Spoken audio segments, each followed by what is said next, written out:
welcome to our page, Rosana Elias, ang second wife. Kapag hindi pa kayo nakapalo, please follow po. Thank you.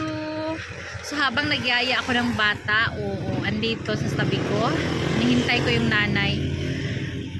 Our topic for today is a sarcastic mother.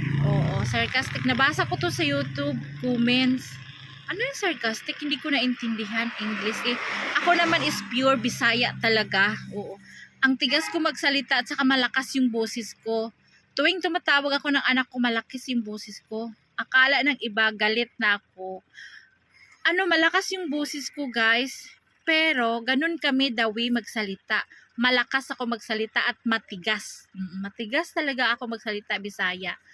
So, yun. Ang akala ng iba, pero minsan naman talaga I accept myself as a parents na talagang napagalitan ng mga anak. Hindi maiiwasan yan as a parents, to discipline the kids, ganyan. So, that's the part of a mother and that's the part of a kid. So, yun.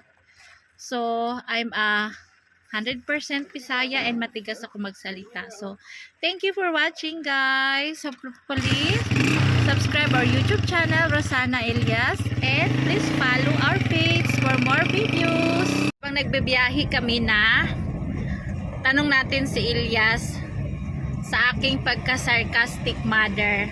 Diba? Ano masasabi mo sa aking pagka-sarcastic mother? Yung daw, malaki ang boses, nagsisigaw. Ano sabi mo sa malaki boses mo na. Kahit hindi na galit, basta malaki boses. Ganyan daw gawa mo. Paano ko tawagin yung mga bata? Tawagin mo, basta dahan-dahan sa amin. Halika, Mayra, halika. Dahan-dahan, yung malakas. Dahan-dahan. Yung malakas na pagtawag ko, paano ko tinawag? Hindi maganda tawag pag Sige, malakas paano ka. malakas? Sani! Halika! Mayra! Tapos, Bilan. Bilan! Hindi na marinig. Hindi na marinig. Halika! Pag hindi na marinig, malakas pa more. So, malakas pa. Lakasan mo pa pag hindi pa marinig. Ayun na! No? Parang tumatawag ako ng may sunog. Pwede na bumbero yung bunganga ko. Diba? Ganun yan. Gawa sa iyong kalbo! Gawa, sabi niya, gawa na sa'yo kalbo. Kalbuhin daw kita. Kalbuhin kita! Sabi ni Elias, gawa sa'yo kalbo. Diyos ko, Mio. So, gano'n yun. Pag Bisaya, meron namang Bisaya na malambing. So, meron talagang Bisaya na Bisaya. matigas. Basta dahan-dahan, hindi na malakas. Talaga. Bakit? Nagsisi ka asawa mo, Bisaya?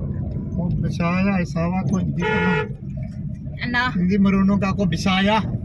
Basta hindi Bisaya, asawa ko. Nagsisi ka or did you blame yourself you get married a Bisaya girl?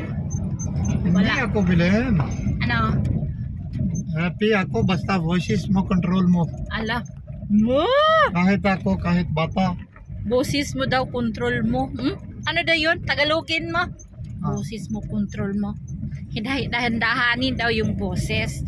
Ganon yun. So, hindi na talaga magbabago to. Talagang, balatan mo man ako, ganito na talaga yung boses ko. Diba? Bisaya is born. Kahit galit. I'm born as a Bisaya. Ano? Kahit galit na, basta voices mo, dahan-dahan, pagka hindi na mind person, hindi na mind tao. Alam na ng kapitbahay natin dito, mga kapitbahay mo, pag tumawag ako ng mga bata, naku, pag nag-away talaga tayo, ewan. Alam na ng mga kapitbahay namin, guys, di ba? Paano pag nagalit ako, pag nag-aaway tayo, paano? Away, galit tayo pag paano ako magalit? sabi ko sa iyo, tulog na dito sa akin. Patayin na natin, kaya nag-iba na, tulog na sa akin.